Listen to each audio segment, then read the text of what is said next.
These stories continue to exist only because people like you choose to listen to the end. And tell me in the comments, where are you watching from right now? Knowing where those who follow these silent stories come from helps keep this space alive. Billionaire Ethan Caldwell was never known for nostalgia. His fortune had been built on data, aggressive acquisitions, and cold, forward-looking decisions. Yet on that grey autumn morning, he silently observed an abandoned mansion in rural Massachusetts, as if confronted with something pulling him back to a time he didn't remember, or pretended not to remember. The property stood in the middle of an isolated area, surrounded by ancient, twisted trees, whose branches seemed to lean towards the building, as if they wanted to touch it. The mansion was too large to be there, far from any significant city, with an architecture that mixed grandeur and decay. Tall windows, many of them broken, reflected the cloudy sky unevenly. The exterior paint peeled off in patches, revealing layers of old colors, as if the house had been repainted countless times to hide something that insisted on resurfacing. Ethan got out of the car without looking at the driver. The gravel crunched under his expensive shoes, a dry sound that seemed to echo beyond what he expected. He adjusted his overcoat and walked to the rusty gate. The padlock had been broken for years. Someone had been there before and left no trace. The purchase of the mansion had been strange from the start. The property wasn't listed in any traditional real estate directory. It had appeared as a footnote in a package of land inherited by a bankrupt company, acquired for a negligible amount during a larger negotiation. No dispute, no questions, just silence.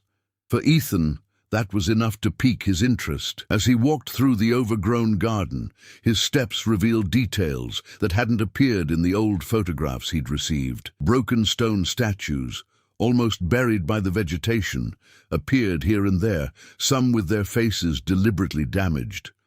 It wasn't recent vandalism. The fractures were old, too precise to be random. Someone had done it intentionally. The main door was ajar.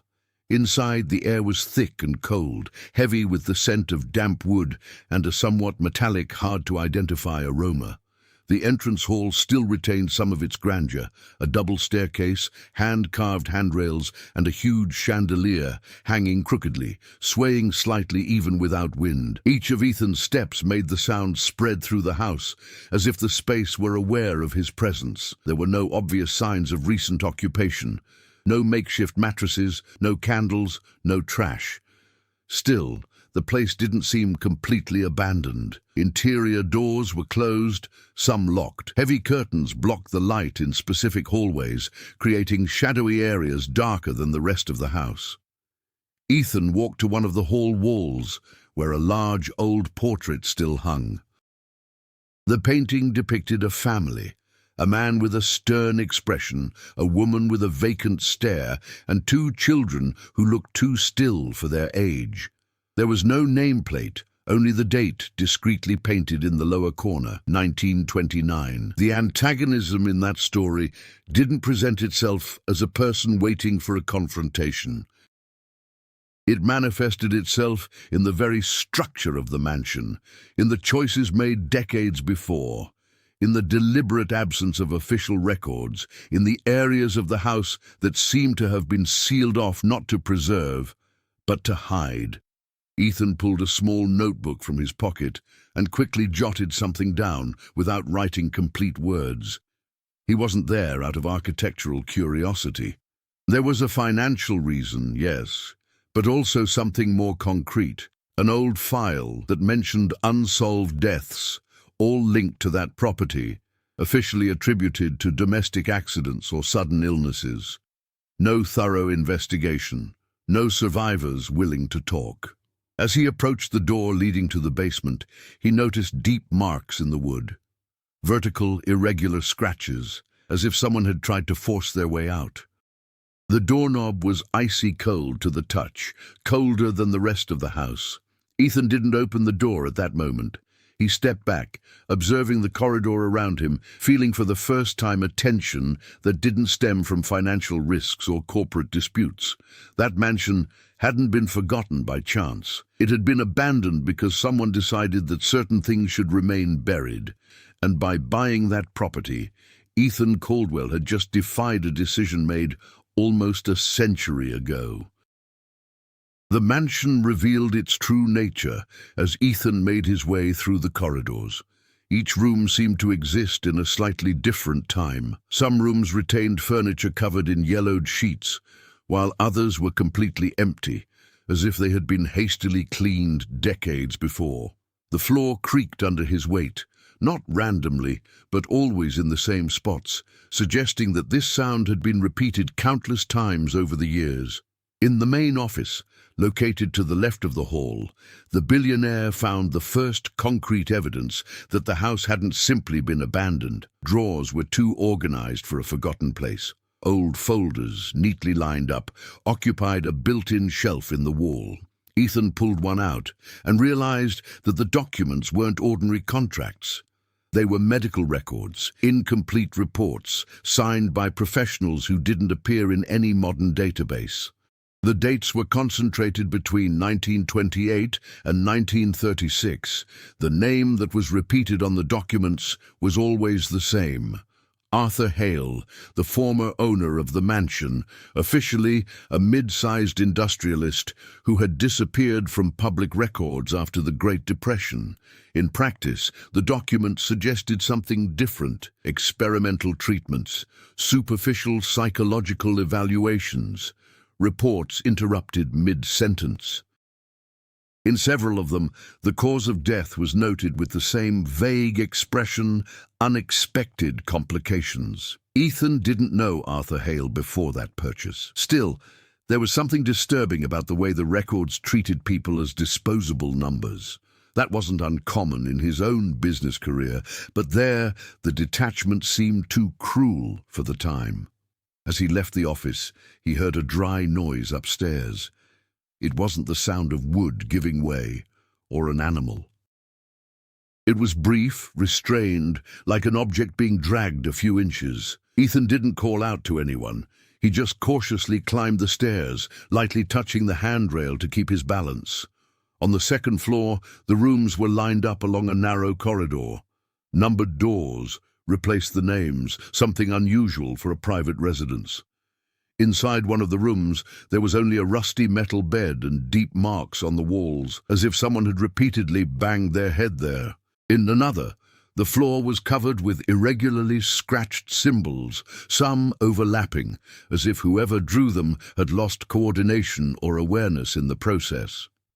These details began to build the invisible presence of the story's antagonist, not an isolated individual, but a silent system operating within that house, sustained by decisions made under the justification of progress, profit, and control.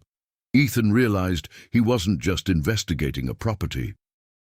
He was traversing the remains of a social experiment disguised as a private development, and that explained why no one had claimed ownership for so many decades. There was shame involved, fear, and informal agreements made to ensure certain names were never mentioned. In the back garden, partially hidden by dense trees, he found a smaller building, almost invisible from a distance. A stone annex with reinforced doors and windows too high to allow any clear view of the interior. The padlock wasn't rusty like the others. It had been recently replaced. That's where the first relevant secondary character emerged, Martha Collins, the only resident of the area who still owned property near the mansion. She appeared uninvited, observing Ethan from afar, leaning on a crooked cane. Her gaze was not one of curiosity, but of disapproval. Without exchanging a word, Martha discreetly pointed to the annex and then shook her head. She turned and walked away, as if she had fulfilled a minimum obligation. Her presence confirmed something Ethan was beginning to suspect. The past of that house wasn't as dead as the official records indicated. As the day wore on, the atmosphere changed rapidly. The sky darkened too early, and a mist began to spread among the trees, reducing visibility around the mansion. The isolation intensified, not only physically but emotionally. Each step reinforced the feeling that this investigation would demand a price that could not be paid with money alone. Ethan returned inside the house as the first drop of rain hit the broken glass of a window. He carefully closed the door behind him, aware that, from that moment on, he was no longer just observing the mystery. He was part of it. The rain fell heavily during the early morning hours, turning the ground around the mansion into thick mud. When Ethan woke up, still inside the house, he realized the silence wasn't complete. There was a rhythmic, distant sound, like something repeatedly hitting a solid surface. He walked down the main hallway, trying to identify the source, but the noise stopped whenever he approached a window or door. In the basement, the situation worsened. The door he had decided not to open the previous day was now wide open. The air emanating from there was colder, laden with a strong odor of rust and old chemicals. The wooden staircase creaked beneath his feet, each step betraying his presence in that space which clearly had not been made for visitors. Downstairs, the space was divided into narrow compartments, separated by iron grates fixed to the floor and ceiling. There were no common maintenance tools. Instead, Ethan found stretchers fixed to the wall, some with straps of dried leather still intact. The floor had darkened marks, difficult to identify, but distributed too regularly to be accidental. While examining the place, Ethan found a makeshift electrical panel connected to old wires that ran along the walls. Many of them had been recently replaced. Someone had invested time and money to keep that space functional. This ruled out any possibility of simple abandonment. The first concrete obstacle arose when he tried to photograph the surroundings. The cell phone suddenly shut down even though the battery was full. There was no gradual failure, just a complete blackout. When he tried to turn it back on, he realized that the device was unresponsive. That didn't seem like a coincidence. Ethan went upstairs to get the portable generator he'd brought in the car, but found the back door locked from the inside. The lock had been reinforced with a metal bar that hadn't been there before. He forced the front exit, but the outer gate was now locked, with a new padlock hanging from it. Someone had been moving around the property while he was in the basement. The tension was no longer abstract.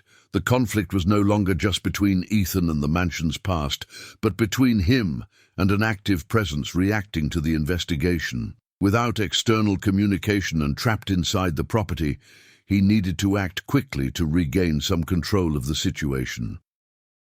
Upstairs, he found new signs of recent disturbance. One of the previously empty rooms now contained a chair positioned in the center, facing the wall. The surrounding floor showed recent, still damp drag marks. There were no visible footprints, only irregular lines indicating weight and effort. Secondary characters began to gain more complex layers as Ethan connected the dots. Martha Collins wasn't just an isolated neighbor. Documents found in a secret drawer in the office revealed that her family had worked at the mansion for generations, always under informal contracts. Gardeners, caretakers, night watchmen, all paid to maintain absolute silence. Another name appeared in the documents, Dr. Leonard Crowe, responsible for overseeing the treatments recorded in the medical reports. Officially, Crowe had died in a fire in 1941. However, a recent signature on an annex maintenance report indicated the same name, written in handwriting almost identical to that of the old documents. The conflict intensified when Ethan decided to confront the outer annex, despite the storm. He broke the recently installed padlock with an improvised tool and pushed open the heavy door. Inside, he found modern equipment mixed with old structures. Monitors were switched off, new cables connected to machines that looked obsolete. It wasn't a museum, it was a space of continuity. Before he could explore further, he heard quick footsteps outside. Going out, he found only rain and fresh tracks in the mud leading towards the forest. There was no chase, only the confirmation that someone was watching his every move, reacting, adjusting the environment to maintain control. Upon returning to the mansion, Ethan realized he was no longer dealing with a historical mystery. He was at the center of an active conflict, where the past and present dangerously intertwined. The mansion wasn't just a site of old crimes. It was a machine that had never completely stopped working. And now she had identified a new, unpredictable element: him. The isolation imposed by the mansion began to produce practical and psychological effects on Ethan. Without external communication, he began to organize the internal spaces as strategic points, separating what had already been explored from what remained untouched. This division was not merely logistical. It was an attempt to impose order on a place that clearly resisted any control. While cataloging documents in the old office, Ethan found a false bottom in one of the bookshelves. Behind it was a set of hand-bound notebooks protected by thick plastic. They weren't medical reports. They were diaries, each one signed only with different initials, suggesting multiple authors over the decades. Staff, caregivers, perhaps even patients. These accounts did not describe explicit torture or direct violence. They spoke of rigid routines, confinement schedules, repetitive tests, and conditional rewards. The horror lay in the normalization. People described the gradual loss of their own identity as an acceptable side effect of remaining alive there. A subplot began to form around Martha Collins. In one of the notebooks, Ethan recognized indirect references to a greenhouse girl, a child tasked with bringing food to certain areas of the house without ever asking questions. The description matched the approximate age Martha would have been in the final years of the mansion's active operation. She wasn't just a witness. She was part of the system. This revelation was not accompanied by immediate moral judgment. Instead, it brought an uncomfortable complexity. The accomplices in that place were not clear villains, but survivors who learned too early that silence was a form of protection.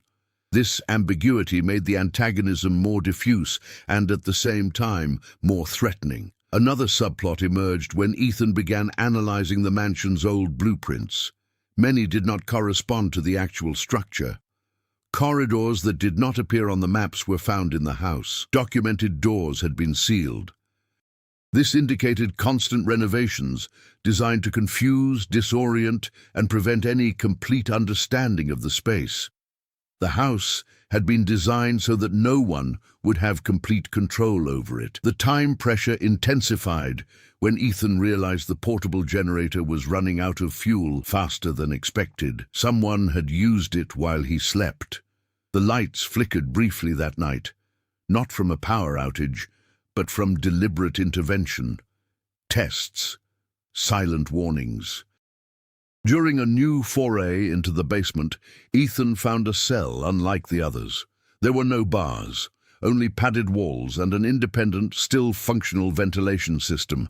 Recent marks on the floor indicated that the space had been used recently. This discovery directly linked the past, documented in the diaries, to the current activity on the property.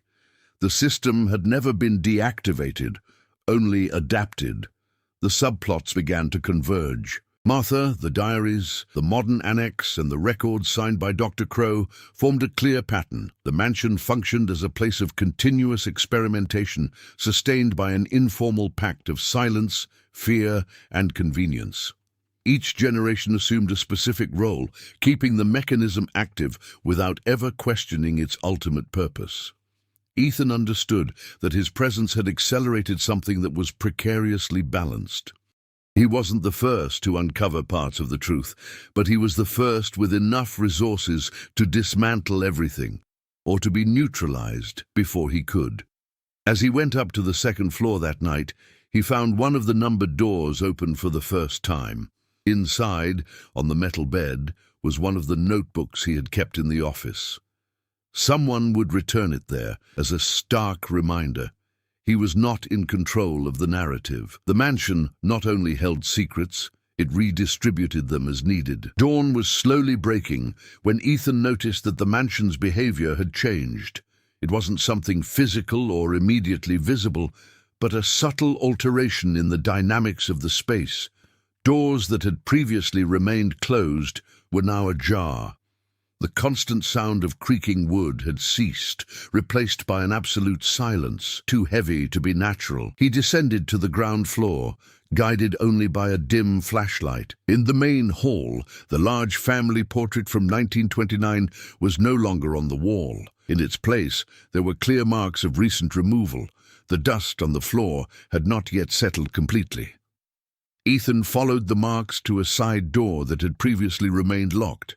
Behind it, he found a room that wasn't shown on any floor plan, old or recent. It was a narrow space with bare concrete walls and cold direct lighting installed in an improvised manner. In the center, a metal table and a single chair. On the table, an old tape recorder, the kind used in clinical interviews but adapted with modern components. The device was switched on. Before Ethan could react, the door behind him slammed shut with a dry click. There was no run, no attempt to escape. He turned slowly, testing the doorknob. Locked. The tape recorder began to run on its own, emitting a low hiss before a voice emerged. It wasn't an aged voice, nor did it sound artificial. "You took longer than the others," the recording said. The phrase wasn't a direct threat, it was an observation. Ethan approached the table, keeping the flashlight pointed at the device. The voice continued, paused, calculated. "The difference is that you arrived with money, not desperation. That always changes the rhythm." The revelation came in fragments. The recording didn't explain everything, but it made the essentials clear. The mansion wasn't just a place for historical experiments. It functioned as a filter. People with resources, influence, or absolute anonymity were drawn there under different pretexts, some as financiers, others as subjects of observation.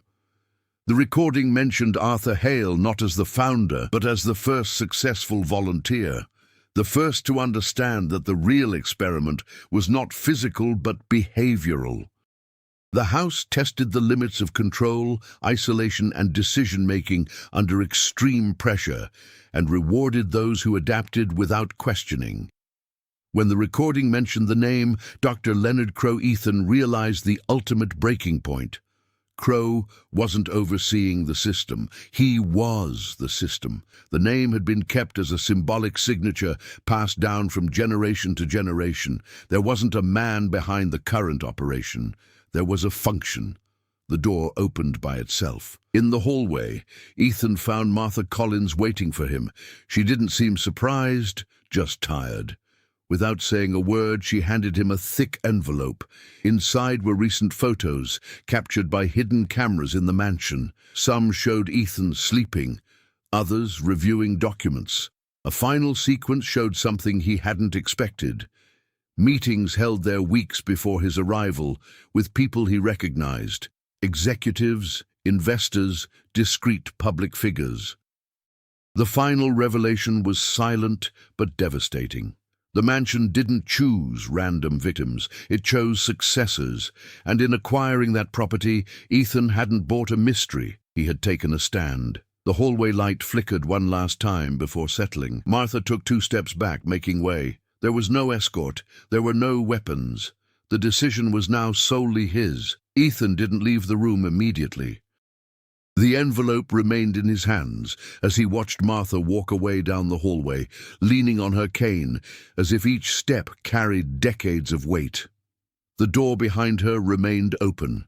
It wasn't an explicit invitation, but a calculated permission. The mansion no longer held him physically captive. Now the confinement was conceptual. He returned to the office and spread the documents across the desk. Photographs, lists of names, dates of meetings, financial records. Everything pointed to a silent network that extended far beyond that isolated property. The mansion was merely a nucleus, a fixed point where decisions were tested before being applied in the real world. Ethan's reactions didn't manifest as panic or open anger. He began to act with the precision that had made him a billionaire. He catalogued the names, cross-referenced information, and assessed risks. Each person involved occupied strategic positions in sensitive sectors: technology, pharmaceuticals, private security. They weren't impromptu conspirators, they were operators. The most immediate consequence was a change in the house's behavior. The sounds ceased almost completely. The doors no longer moved on their own. The mansion no longer needed to test its limits. He had been accepted into the inner circle, even though he hadn't explicitly agreed to anything. The following night, Ethan found new evidence deliberately left behind. An old laptop was placed on the kitchen table, plugged into the power outlet. There was no password. The device contained recordings of recent meetings held in the outside annex. Cold, technical discussions about psychological resilience, manipulation of behavior under stress, and controlling decisions in isolated environments. Ethan's reaction was practical. He tried to remove the laptop from the property. As soon as he crossed the boundary of the front yard, the device shut down and never turned on again. There was no visible electrical discharge, nor any apparent malfunction, just total unusability. The message was clear. Information only existed as long as it remained within the system. The most disturbing consequence came at dawn. A car stopped outside the main gate.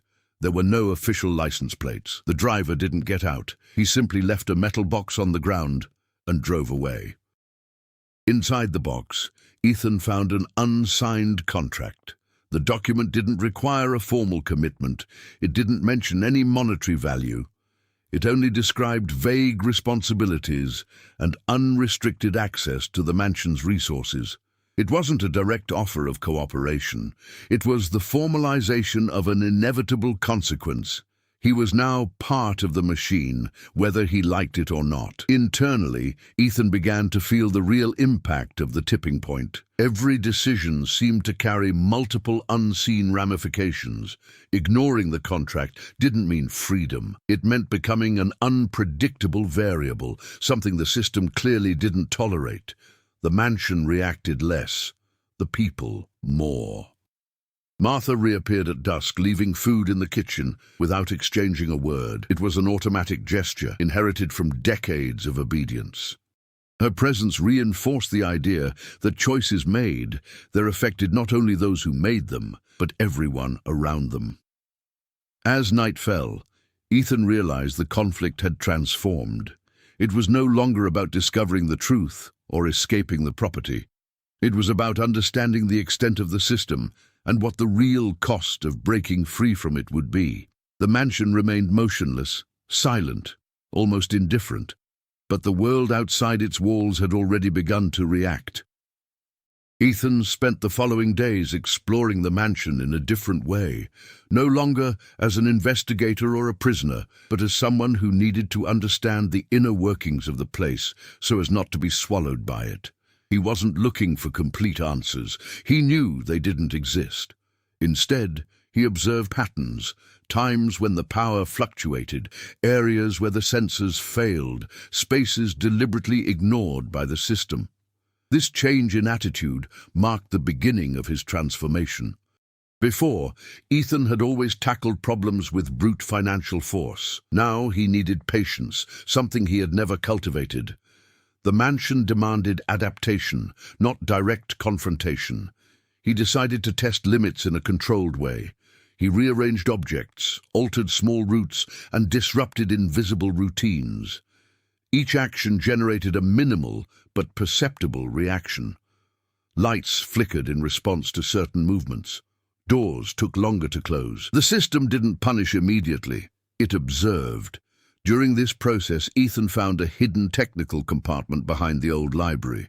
There, old servers were connected to modern devices. It wasn't a command center, but a living archive. Data collected over decades was there: audio recordings, behavioral patterns, silent evaluations. He realized that many of the names involved had been analyzed before they assumed positions of power in the real world. Ethan's overcoming his situation didn't come from a grand decision, but from a strategic choice. He stopped trying to leave the mansion and began to learn how it thought. This move subtly, yet profoundly, altered the dynamics. The system began to present new stimuli, as if it recognized in him a rare capacity for conscious adaptation. Martha watched from a distance. In one of the few moments of direct interaction, she let slip a short phrase while handing out groceries. Some tried to break down the house, others learned to walk through it.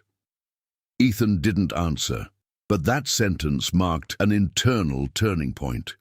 He began to accept that his survival, and perhaps something greater, depended on quiet growth, not open resistance. New challenges arose when the system introduced more subtle tests. Ethan began receiving incomplete, deliberately contradictory information. Reports that contradicted each other, implicit invitations to make decisions that would affect people outside the property. Small choices with wide-ranging consequences, difficult to track. Unlike in the past, he didn't choose the most lucrative or convenient path. He began opting for neutral decisions that reduced direct human impact. This behavior wasn't ignored. The mansion responded by decreasing physical interference, fewer roadblocks, fewer signs of overt surveillance. Ethan's growth was evident in the way he moved through space, slower, more attentive, less impulsive. He no longer reacted to every stimulus as a threat. He had learned to distinguish tests from traps. That night, upon revisiting the outer annex, he found something new. A previously inaccessible room was now open. Inside, there was only a chair and a mirror fixed to the wall. No cameras in sight, no active equipment. Yet Ethan understood the significance. It wasn't a test of strength or intelligence. It was a matter of conscience. He sat before the mirror and remained there for long minutes, without touching anything, without speaking. For the first time since arriving at the mansion, he felt no need to act, only to be present.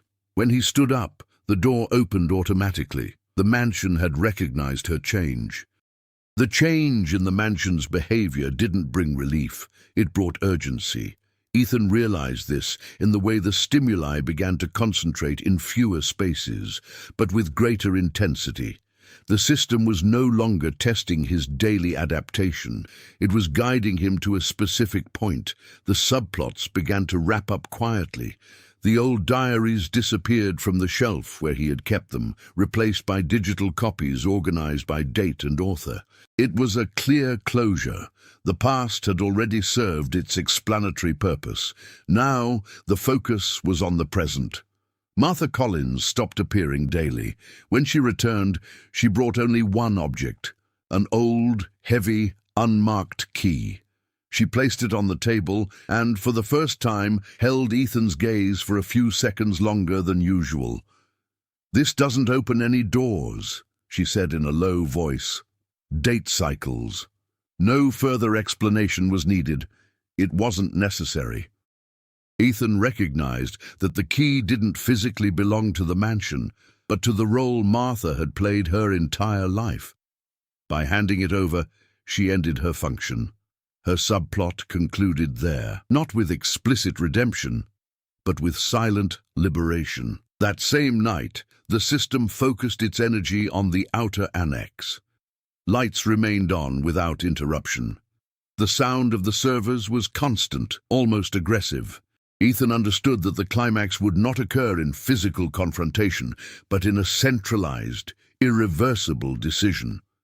He accessed the servers again and found something new, a final protocol. It wasn't hidden. It had been highlighted, as if it were just waiting for him to read it. The content didn't describe violence, punishments, or threats. It was a continuity plan. The protocol indicated that the system was ready to be transferred, not to another physical location, but to a decentralized, invisible structure, impossible to trace. The mansion would no longer be needed as a core. It would become merely a symbol, a place of origin. Ethan understood the gravity of the situation. As long as the system remained there, limited by physical space, there was still containment. A transfer meant unrestricted expansion. The experiment would cease to be an isolated test and would begin to influence decisions on a global scale, without leaving clear traces. Tensions rose when the protocol presented two operational options. Neither was described as right or wrong. The first option allowed Ethan to officially assume the role of guardian of the transition, controlling initial parameters and preserving some of the ethics he had begun to develop. The second option shut down the system locally, but automatically released incomplete fragments to external agents already prepared to receive them. Less cautious, more aggressive individuals. There was no third option. Time became a concrete element when the system began a silent countdown. It didn't appear on screens. It manifested itself in the mansion itself. Doors began to close permanently. Entire areas were isolated, as if the space were compressing towards the annex. Ethan walked through the house one last time. Not to say goodbye, but to confirm something essential. The mansion no longer reacted to his smallest actions. It didn't observe. It waited. All the subplots were resolved. There were no more witnesses, hidden files, or parallel paths. Only the core of the decision remained. In the center of the annex, facing the active servers, Ethan held the key Martha had left behind. He still didn't know exactly how to use it. But he knew that the climax would not involve escape, violence, or visible destruction. It would involve a choice, and the system was ready to accept it. The countdown had no numbers, but Ethan felt every second. The annex vibrated slightly, as if the servers were overloaded, not with data, but with anticipation. The white lights cast harsh shadows on the concrete walls, eliminating any room for ambiguity. There was no decorative symbolism here, only function. Ethan approached the central terminal. The interface required no password, biometrics, or formal confirmation. The system already recognized him. Two options remained static on the screen, without distinct colors, without visual hierarchy. Neither seemed more secure than the other. At that moment, the real twist was revealed. Among the files that opened automatically, a set of reports appeared that Ethan hadn't seen before. They didn't assess the behavior of investors, politicians, or executives. They assessed every move since the purchase of the mansion, every decision made in isolation, every choice made when no one seemed to be watching. Everything had been recorded. Ethan understood something essential. The system never needed to decide if he would be the successor. He had been brought there to decide whether the system deserved to continue. Arthur Hale was not the first successful volunteer. He was the first to fail silently. Dr. Crow did not create the method. He merely perpetuated an initial error, allowing the system to survive without moral conscience. The Crow function existed because no one before had had the courage to consciously end the cycle. The climax was not a choice between expansion or closure. It was a choice between control and responsibility. Ethan picked up the key Martha had left behind. For the first time, he noticed small notches on it, not ordinary teeth, but markings that coincided exactly with a physical compartment in the terminal, almost invisible. He carefully inserted the key. The interface has changed. A third option emerged. Something the system would never offer on its own. Guided self-deconstruction, not immediate destruction, nor uncontrolled transfer. A slow process, reversible only in the early stages, which would require constant monitoring and gradual exposure of the data to the outside world, without filters. It was the opposite of the logic of the mansion. By selecting this option, the alarms finally sounded, not in the form of sirens, but as successive failures. Doors unlocked while others sealed themselves forever. The servers began shutting down entire modules, prioritizing the preservation of raw, uninterpreted data. The system resisted, but it couldn't prevent it. It had been designed to test human decisions, not to override them when made consciously. Ethan's transformation became visible in that instant. The man who had always controlled risks now accepted consequences. He no longer sought strategic advantage or a position of power. He had chosen to assume the full cost of the decision, legal, social, personal. From the outside, the mansion began to lose its functional coherence. Lights went out without being replaced. Sensors shut down permanently. The space ceased to react, like a body whose nervous system was being shut down cell by cell. In the last message displayed on the screen, a simple phrase appeared. The experiment ends when someone chooses not to win. Ethan stayed there until the terminal went completely dark. There was no applause. There was no external confirmation.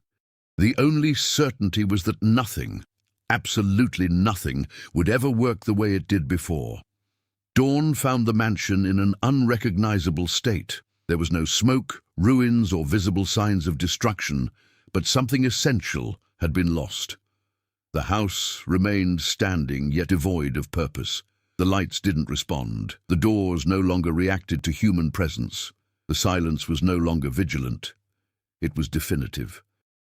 Ethan left the annex when the system completed its initial self-deconstruction. The servers remained physically intact, but inert, reduced to repositories of raw data awaiting external analysis. He knew this was only the first step. The complete process would take years and require gradual public exposure, independent audits, and a level of transparency that would destroy established reputations. The consequences began even before he left the property. Within days, federal investigations were opened based on the first controlled leaks. There were no spectacular accusations, just connections too inconvenient to ignore. Boards of directors quietly dissolved. Executives resigned for personal reasons. Entire institutions began reviewing internal protocols without ever mentioning the real source of the problem. The mansion became an empty address in the official records, classified as a property in historical litigation. No mention of the experiments, no reference to the system. Still, independent experts began visiting the site, summoned by Ethan to analyze what remained. Nothing functioned beyond the basics. The machinery had been dismantled with surgical precision. Martha Collins did not return. Records indicated that she had sold her small property and left the area without leaving an address. For Ethan, this represented the only possible closure for someone who had spent her entire life carrying a secret she never chose to keep. As for him, the consequences were silent but profound. Ethan relinquished strategic positions, transferred assets to blind funds, and distanced himself from the decision-making centers he once controlled with ease. There was no formal punishment, but there was enough exposure to permanently alter his position in the corporate world. He accepted this without resistance. The transformation that began in the mansion did not end with the shutdown of the system. It continued in subsequent choices, in the refusal to return to old patterns of absolute control. The man who left that house no longer sought to dominate invisible structures, only to prevent them from forming again. The mansion remained standing, but without function. An ordinary building, finally reduced to what it should always have been: walls, corridors, and silence.